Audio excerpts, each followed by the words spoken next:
2026 সালে হয়েছে manage vote. London থেকে ওই মুফতি সাহেব এসে জনগণের সমর্থন আদায় করতে না পেরে প্রশাসনকে ম্যানেজ করে, ডিপ স্টেটকে ম্যানেজ করে, কমিশনকে ম্যানেজ করে, সরকারকে ম্যানেজ করে ম্যানেজ ভোট আয়োজন করেছে। এখানেই শেষ নয়, তারা ভোটের পরে ঝাঁপিয়ে পড়েছে নির্মম ভাবে জনগণের উপরে। 2018 সালে ধানের শীষে ভোট দেওয়ার জন্য যেভাবে করে গণধর্ষণ হয়েছিল, 2026 সালে এসে ধানের শীষে ভোট না দেওয়ার কারণে গণধর্ষণ আমরা দেখতে পেয়েছি। মজলুম যখন জালিম হয়ে যায় তখন আল্লাহর আরশ কেঁপে ওঠে। আমি লন্ডনের মুফতি আর নতুন জালেমকে বলতে চাই, মজলুমরা হারতে জানে না, মজলুমরা কাঁদতে জানে না, মজলুমরা থামতে জানে না। আমরাও থামবো না ইনশাআল্লাহ। বিজয়ের পথে যাত্রা শুরু, জীবন অথবা মৃত্যু। আসসালামু আলাইকুম। আজকের এই সমাবেশে সভাপতিত্ব করছেন বাংলাদেশ জামাত ইসলামী সেক্রেটারি জেনারেল, সাবেক জাতীয় সংসদ সদস্য অধ্যাপক মিয়া গোলাম পরোয়ার। আমাদের এই সমাবেশে আমাদের শ্রদ্ধেয় অতিথি হিসেবে বক্তব্য রাখবেন বাংলাদেশ খেলাফত মজলিসের সম্মানিত আমির, বাংলাদেশের গণমানুষের বলিষ্ঠ কণ্ঠস্বর আল্লামা মামুনুল হক। আজকের এই সমাবেশে বক্তব্য রাখবেন এনসিপির লড়াকু সৈনিক যোদ্ধা নাসিরউদ্দিন পাটোয়ারি। আমাদের মাঝে উপস্থিত 11 দলভুক্ত এলডিপির লিবারাল ডেমোক্রেট পার্টির প্রেসিডিয়াম সদস্য ডক্টর কর্নেল অলি আহমদের সুযোগ্য পুত্র প্রফেসর উমর ফারুক। আরো উপস্থিত হয়েছেন বাংলাদেশ এবি পার্টির সভাপতি, চেয়ারম্যান সম্ভবত মুজিবুর রহমান মঞ্জু। মঞ্জু ভাই কই? এছাড়া উপস্থিত হয়েছেন বাংলাদেশ লেবার পার্টির সভাপতি মুস্তাফিজুর রহমান ইরান। হ্যাঁ, তা দেখছি। খেলাফত মজলিস কে আছে? খেলাফত মজলিসের যুগ্ম মহাসচিব আব্দুল জলিল, অধ্যাপক আব্দুল জলিল জাকপার মুখপাত্র সহসভাপতি বিপ্লবী কণ্ঠস্বর প্রকৌশলী রাশেদ প্রধান।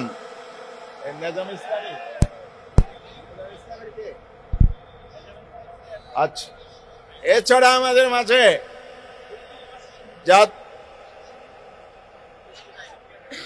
বিডিপির মহাসচিব নিজামুদ্দিন নাইম।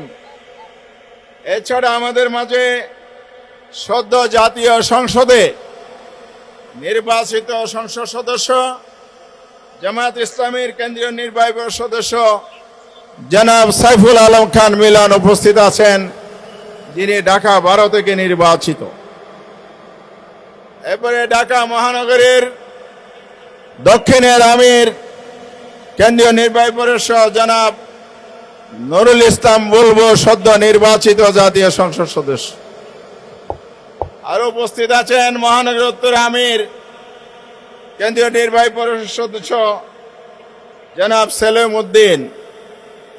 এছাড়া বাংলাদেশ খেলাফত মজলিসের সম্মানিত মহাসচিব মাওলানা জালাল উদ্দিন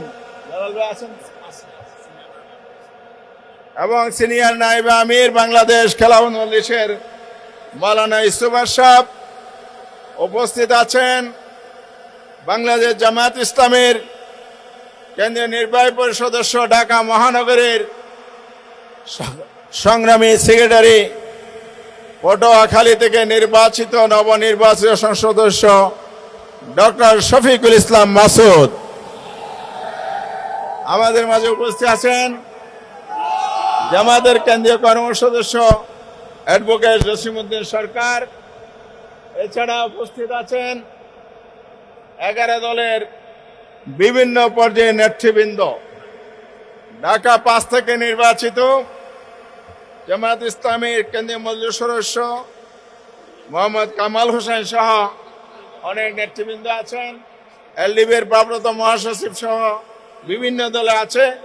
আমাদের যেহেতু সময় কম, সবার নাম ঘোষণা দেওয়া গেল না। এখন আমরা বক্তব্যের দিকে যাচ্ছি।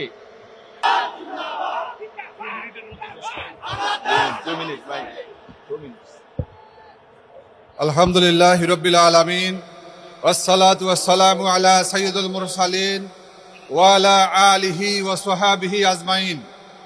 অধ্যকার বিক্ষোভ মিছিল পূর্ব সমাবেশের সম্মানিত সভাপতি, জাতীয় নেতৃবৃন্দ, বিভিন্ন এলাকা থেকে আগত ভাইরা, সাংবাদিক বন্ধুগণ, আসসালামু আলাইকুম ওয়া রাহমাতুল্লাহ।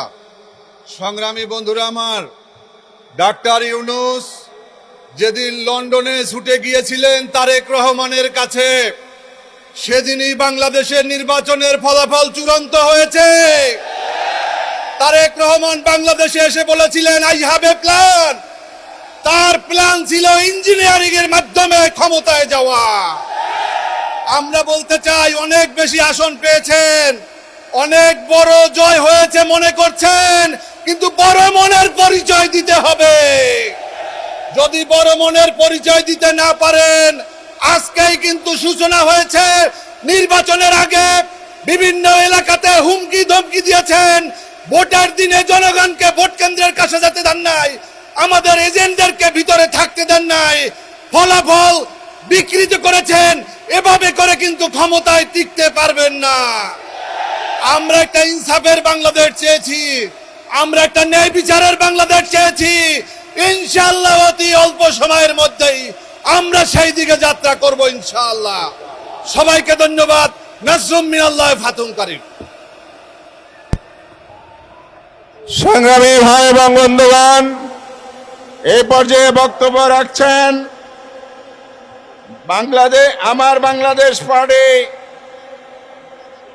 চেয়ারম্যান মুজিবুর রহমান মঞ্জু, জননেতা মুজিবুর রহমান মঞ্জু। বিসমিল্লাহির রহমানির রহিম। প্রিয় বন্ধুগণ, আমরা আজকে এখানে কেন প্রতিবাদ করছি এটা আপনারা জানেন। যে নির্বাচনটা হয়েছে, আমরা প্রত্যাশা করেছিলাম একটা সুষ্ঠু নির্বাচনের মাধ্যমে বাংলাদেশ নতুন একটা অধ্যায়ে প্রবেশ করবে। এই কিছুক্ষণ আগে টিআইবি একটা রিপোর্ট দিয়েছে, আমরা বললে কেউ বিশ্বাস করতো না। টিআইবির রিপোর্ট এটা স্পষ্ট করে বলে দিয়েছে, প্রত্যেকটি স্তরে এই নির্বাচনকে ম্যানিপুলেশন করা হয়েছে। জাল ভোট, নির্বাচনের ফলাফল পরিবর্তন করা, ভোটারদেরকে কেন্দ্রে প্রবেশে বাধা দেওয়া, এইভাবে প্রত্যেকটি স্তরে অর্থের বিনিময়েও ভোট কিনে এই নির্বাচনকে কলুষিত করা হয়েছে। কি দরকার ছিল? কি দরকার ছিল? জনগণের রায় যদি আপনাদের পক্ষে থাকে, হয়তো আপনারা কিছু সিট কম পেতেন, কিন্তু এত অধৈর্য হয়ে গেলেন। এই অধৈর্য নিয়ে কিভাবে রাষ্ট্র চালাবেন? আপনাদের যেই কলঙ্ক তিলক কপালে লেগেছে, এটা দূর করার জন্য অবিলম্বে ব্যবস্থা নেন, তদন্ত করেন। আমার আহত ভাই বোনদের উপর নির্যাতন করবেন না। রক্তের বদলা নেওয়া আমরা জানি, আমাদেরকে আবার রাজপথে টেনে আনবেন না। লড়াই করতে হলে আমরা আবার লড়াই করে গণতন্ত্র ফিরে আনবো ইনশাআল্লাহ। খোদা হাফেজ। বাংলাদেশ জিন্দাবাদ। সংগ্রামী ভাই এবং বন্ধুগণ, এখন বক্তব্য রাখছেন লিবারেল ডেমোক্রেটিক পার্টি এলডিপির presidium member professor Umar Faruk.